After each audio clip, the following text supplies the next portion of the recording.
ವರ್ಷಗಳ ಹಿಂದಿನ ದೇವಸ್ಥಾನ ಕಾಲದ ಹೊಡೆತಕ್ಕೆ ಸಿಲುಕಿ ಭೂಮಿಯಡಿ ಹುದುಗಿ ಹೋಗಿತ್ತು. ಕಾಲಾಂತರದಲ್ಲಿ ಆ ಭೂಮಿ ಖರೀದಿಸಿದ ವ್ಯಕ್ತಿಯ ಕನಸಿನಲ್ಲಿ ಬಂದು ಪ್ರೇರಣೆ ನೀಡಿದ ಗೋಪಾಲಕೃಷ್ಣನಿಗೆ ನೋಡ್ತಿದ್ದಂತೆ ಭವ್ಯ ದೇಗುಲ ನಿರ್ಮಾಣವಾಗಿದೆ. ಯಾವುದು ಈ ದೇವಸ್ಥಾನ ಅಂತೀರಾ? ಈ ಸ್ಟೋರಿ ನೋಡಿ.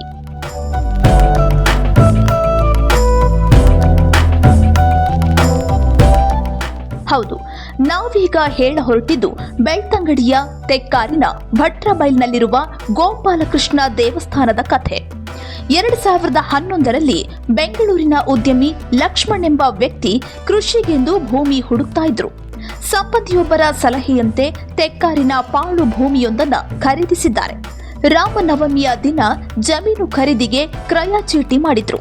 ಅದೇ ದಿನ ತಡರಾತ್ರಿ 2 ಗಂಟೆ ಸುಮಾರಿಗೆ ಅಲ್ಲಿದ್ದ ಮನೆಯ ಸುತ್ತಲೂ ಶ್ವೇತ ವಸ್ತ್ರಧಾರಿ ವೃದ್ಧರೋರ್ವರು ಸುತ್ತಾಡ್ತಾ ಇದ್ದಂತೆ ಭಾಸವಾಗಿತ್ತು. ಈ ಬಗ್ಗೆ ಅಲ್ಲಿನವರನ್ನ ವಿಚಾರಿಸಿದಾಗ ಗೋಪಾಲಕೃಷ್ಣ ದೇವಸ್ಥಾನವೊಂದು ಹಾಳು ಬಿದ್ದಿರುವ ಬಗ್ಗೆ ಹೇಳಿದ್ದಾರೆ. ಜಾಗ ಖರೀದಿ ಮಾಡಿದ್ ನಾವು ಶ್ರೀರಾಮನವಮಿ ದಿವಸ ರಿಜಿಸ್ಟರ್ ಆಗಿದ್ದು ನಮ್ಮ ಹೆಸರಿಗಿದ್ದು. ಅದು ರಿಜಿಸ್ಟರ್ ಆಗಿ ಫಸ್ಟ್ ಡೇ ನಾವು ಆ ಮನೇಲಿ ಮಲಗುವಾಗ ಒಂದು 10 ಜನ ಕೆಲಸದವ್ರು ನಮ್ಮ ಜೊತೆ ಬಂದಿದ್ರು. ಬೆಂಗಳೂರಿಂದ ಕರ್ಕೊಂಡ್ ಬಂದಿದ್ದೆ ನಾನು, ಈ ತೋಟ ಎಲ್ಲ ಸ್ವಲ್ಪ ಸರಿ ಮಾಡವ ಅಂತ ಹೇಳಿ. ಬಂದು ಮನೆಯೆಲ್ಲ ಕ್ಲೀನ್ ಮಾಡಿ ಬೆಳಿಗ್ಗೆ ತೋಟ ಕೆಲಸ ಮಾಡಕ್ ಹೋದ್ರೆ ಇನ್ನ ಆ ವರ್ಷ ಮಳೆನೇ ಬಂದಿಲ್ಲ, ಒಂದ್ ಮಳೆನೂ ಸಹ ಬಂದಿಲ್ಲ, ನೀರಿಲ್ಲ ತೋಟಕ್ಕೆ. ಗುದ್ಲಿ ಕೆಲಸ ಮಾಡಕ್ ಹೋದ್ರೆ ಗುದ್ಲಿ ಒಳಗಡೆ ಹೋಗೋದಿಲ್ಲ, ಮಣ್ಣಲ್ಲಿ ಅಷ್ಟು ಗಟ್ಟಿಯಾಗಿದೆ ಭೂಮಿ. ಕೆಲಸದವ್ರು ಬಂದು ಹೇಳಿದ್ರು, ಸರ್ ಇವತ್ತು ಕೆಲಸ ಮಾಡಕ್ ಆಗಲ್ಲ, ನೀರಿಲ್ಲ ತೋಟದಲ್ಲಿ, ಕೆಲಸ ಮಾಡ್ಲಿಕ್ಕೆ ಆಗಲ್ಲ ಅಂತ ಹೇಳಿ. ಮತ್ತೆ ಏನ್ ಮಾಡೋದು ಅಂತ ಹೇಳಿ ಕೂತಿರೋವಾಗ ಕರೆಕ್ಟ್ 2 ಗಂಟೆ ಮಧ್ಯಾಹ್ನ 2 ಗಂಟೆ ಮಳೆ ಬಂತು. ಮಳೆ ಅಂತಂದ್ರೆ ಒಳ್ಳೆ ಮಳೆ ಬಂತು. ನಮ್ ಕೆಲಸ ಸ್ಟಾರ್ಟ್ ಆಯ್ತು ಅಲ್ಲಿಗೆ. ನಮ್ಗೊಂದು ಗ್ಯಾರಂಟಿ ಆಯ್ತು, ಈ ಭೂಮಿ ನಮ್ಗೆ ಒಲಿತದೆ. ನಾವು ಬಂದು ಇಲ್ಲಿ ನೀರು ಬಂದ ತಕ್ಷಣ ಮಳೆ ಬಂತಲ್ಲ, ಹಾಗಾಗಿ ಈ ಭೂಮಿ ನಮ್ಮನ್ನು ಬಿಡಿಸಿಲ್ಲ ಅಂತ ಒಂದು ಗ್ಯಾರಂಟಿ ಆಯ್ತು.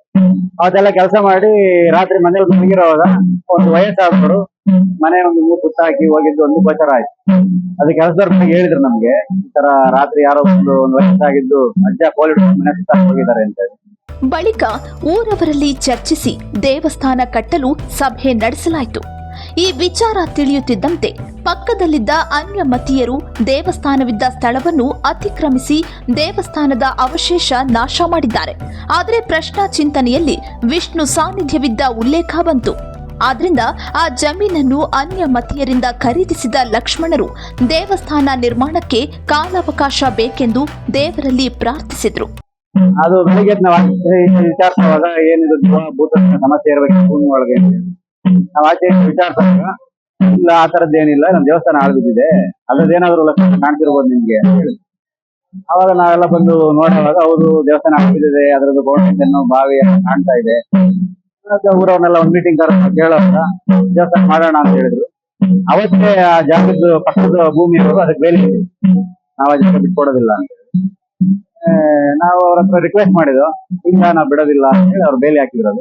ಮತ್ತೆ ನಾವೊಂದು ದೇವರಲ್ಲಿ ಪ್ರಾರ್ಥನೆ ಮಾಡಿ ಇಂಥ ಒಂದು ಊರಲ್ಲಿ ನಮ್ಗೆ ಕೃಷಿ ಎಲ್ಲ ಹೊಸದಾಗಿ ನಮ್ಮ ಬಂದು ದೇವಸ್ಥಾನ ಕಟ್ಟಕ್ಕೆ ಎತ್ತಿಕೊಡಪ್ಪ, ಅದಕ್ಕೆ ಒಂದು 6-7 ವರ್ಷ ಸಮಯ ಕೊಡಿ ಅಂತ ಹೇಳಿ ನಾವು ದೇವರಲ್ಲಿ ಪ್ರಾರ್ಥನೆ ಮಾಡಿಬಿಟ್ಟು ಆ ಪ್ರಕಾರ ನಮ್ಗೆ ಒಂದು 10 ವರ್ಷ ದೇವರು ನಮ್ಗೆ ಅವಕಾಶ ಕೊಟ್ಟು ಕೃಷಿ ಎಲ್ಲ ಒಳ್ಳೇದಾಯ್ತು. ನಮಗೂ ಸಹ ದೇವಸ್ಥಾನ ಕಟ್ಟಂತ ಶಕ್ತಿ ಬಂತು. ದೇವಸ್ಥಾನವಿದ್ದ ಪಕ್ಕದ ಭೂಮಿಯಲ್ಲಿ ಲಕ್ಷ್ಮಣರ ವಾಣಿಜ್ಯ ಹಣ್ಣಿನ ಬೆಳೆ ಕೈ ತುಂಬಾ ಲಾಭ ಕೊಟ್ಟಿತು. ಹೀಗೆ 10 ವರ್ಷಗಳೇ ಉರುಳಿತು. ಒಂದು ದಿನ ಬೆಂಗಳೂರಿನಿಂದ ಬಂದಿದ್ದ ಲಕ್ಷ್ಮಣರು ಜಮೀನಿನಲ್ಲಿದ್ದ ಮನೆಯಲ್ಲಿ ನಿದ್ರಿಸುತ್ತಿರುವಾಗ ಪಕ್ಕದಲ್ಲೇ ಮಲಗಿದ್ದ ಸ್ನೇಹಿತ ತೋಟದ ಕೆರೆಗೆ ಇಳಿದು ಮುಳುಗಿದ್ದಾರೆ. ಅವರನ್ನ ಎತ್ತಲು ಹೋದ ಲಕ್ಷ್ಮಣರಿಗೆ ಕೆರೆಯಲ್ಲಿ ವಿರಾಜಮಾನನಾಗಿ ಮಲಗಿದ್ದ ಶ್ರೀಮನ್ನಾರಾಯಣ ಗೋಚರನಾಗಿದ್ದಾನೆ. ಕನಸಿನಿಂದ ಎಚ್ಚೆತ್ತ ಲಕ್ಷ್ಮಣರು ಮರುದಿನ ಊರ ಪ್ರಮುಖರೊಂದಿಗೆ ಪ್ರಶ್ನಾ ಚಿಂತನೆ ಇರಿಸಿದ್ದಾಗ ದೇವಾಲಯ ಕಟ್ಟುವ ಅಭಿಪ್ರಾಯ ಬಂದಿದೆ. 2023ರಲ್ಲಿ ದೇವಸ್ಥಾನವಿದ್ದ ಭೂಮಿ ಪೂಜೆ ನೆರವೇರಿಸಿ ಉತ್ಖನನ ಮಾಡಿದಾಗ 15 ಅಡಿಯ ಬಾವಿಯಲ್ಲಿ ಭಗ್ನವಾದ ಗೋಪಾಲಕೃಷ್ಣ ದೇವರ ಮೂರ್ತಿ ಸಿಕ್ಕಿದೆ. ಆ ಬಳಿಕ ದೇವಾಲಯ ನಿರ್ಮಾಣಕ್ಕೆ ವೇಗ ದೊರಕಿದೆ. ಒಂದೇ ವರ್ಷದಲ್ಲಿ ಸುಂದರ ದೇವಸ್ಥಾನ ನಿರ್ಮಾಣವಾಗಿ 5 ಅಡಿ ಎತ್ತರದ ಗೋಪಾಲಕೃಷ್ಣನ ಮೂರ್ತಿಯು ಪ್ರತಿಷ್ಠಾಪನೆಗೆ ಸಿದ್ಧಗೊಂಡಿದೆ. ಆ ಒಂದು ಇದರಲ್ಲಿ 2022-23 ಟೈಮಲ್ಲಿ ನಮ್ಗೆ ಕನ್ಸಲ್ ಬಂದಿದ್ದು. 10 ವರ್ಷ ಆಯ್ತಪ್ಪ ಎದ್ದೋಳು, ಈಗ ಭೂಮಿಗೆಲ್ಲ ಮಣ್ಣು ಹಾಕಿ ಬಿಡ್ತಾ ಇದ್ದಾರೆ ಅವರು ಮಾಡಿ ಒಂದು ಲೆಕ್ಕದಲ್ಲಿ ನಮ್ಗೆ ಏನ್ ಈ ತರ ಎಲ್ಲ ಕನ್ಸಿಲ್ವಂತಲ್ಲ ಅಂತೇಳಿ ನಾವು ಭೂಮಿಯಲ್ಲಿ ಬಂದು ನೋಡುವಾಗ ಅವರು ಭೂಮಿಯೆಲ್ಲ ಟ್ರಯಲ್ ಮಾಡಿ ಗಿಡ ಹಾಕ್ಲಿಕ್ಕೆಲ್ಲ ವ್ಯವಸ್ಥೆ ಮಾಡ್ತಾ ಇದ್ರು. ಅವಾಗ ಅವ್ರ ಹತ್ರ ನಾವು ಮಾತಾಡಿ ದೇವಸ್ಥಾನ ಮಾಡ್ತಾ ಇದ್ದೇವೆ, ಜಾಗ ಬಿಟ್ಕೊಡಿ ಅಂತ ಹೇಳಿ ಅವರು ನೀವು ಸರ್ವೆ ಮಾಡಿ ದೇವಸ್ಥಾನ ಜಾಗ ಇದ್ರೆ ತಗೊಳ್ಳಿ ಅಂತ ಹೇಳಿದ್ರು. ಆ ಪ್ರಕಾರ ನಾವು ಸರ್ವೆ ಅವರು ತಹಸೀಲ್ದಾರ್ನವ್ರನ್ನ ಕರೆದು ಸರ್ವೆ ಮಾಡುವಾಗ ಜಾಗ 25 ಸೆಂಟ್ಸ್. ಮತ್ತೆ MLA ಅವರ ಒಂದು ರಿಕ್ವೆಸ್ಟ್ ಮೇಲೆ DC ಅವರು ಅದನ್ನ ಕಾರ್ಮಿಕ ದತ್ತಿ ಇಲಾಖೆ ಮುಖಾಂತರ ನಮ್ಮ ಟ್ರಸ್ಟ್ ಹಸ್ತಾಂತರ ಮಾಡಿದ್ವಿ.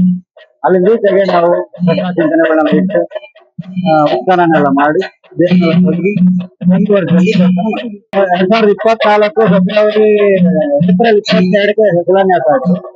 ಒಂದೇ ವರ್ಷದಲ್ಲಿ ದೇವಸ್ಥಾನ ರೆಡಿ ಆಗಿದೆ, ಕಂಪ್ಲೀಟ್ ದೇವಸ್ಥಾನ ಮಾಡಿದ್ವಿ. ಮೈ ರೋಮಾಂಚನ ಆಗುತ್ತೆ ಅದನ್ನ ಕೇಳಿದ್ರೆ ನಮ್ಗೆ ಏನಪ್ಪಾ ಈ ಒಂದು ಕಾಲದಲ್ಲಿ ದೇವರು ಇಲ್ಲ ಅಂತ ಹೇಳಕ್ ಆಗಲ್ಲ. ಅವ್ರು ಈ ಮನೆಯಲ್ಲೆಲ್ಲ ಮಾಡ್ತಾರೆ ಅಂತ ಅದು ನಂಬೋದಿಲ್ಲ ಕೆಲವು. ನಮ್ಗೆ ಒಂದು ತೃಪ್ತಿ ಇದೆ, ದೇವರು ನಮ್ಗೆ ಏನು ಮಾಡಕ್ಕೆ ಅನುಮತಿ ಕೊಟ್ಟಿದ ತೃಪ್ತಿ ಇದೆ, ಅದು ಮಾಡಿದ್ವಿ. ಮತ್ತೆ ಗ್ರಾಮಸ್ಥರು ಮುಂದುವರೆದು ಹೋಗ್ತಾರೆ ಅನ್ನೋ ಒಂದು ಆಶಾಭಾವನೆ. ಮೇ 3ರಂದು ಬ್ರಹ್ಮ ಕಲಶೋತ್ಸವ ನಡೆಯಲಿದ್ದು ಗ್ರಾಮಸ್ಥರೆಲ್ಲ ತಮ್ಮೂರಿಗೊಂದು ಸುಂದರ ದೇವಾಲಯ ನಿರ್ಮಾಣವಾಯಿತು ಅನ್ನುವ ಸಂತಸದಲ್ಲಿದ್ದಾರೆ.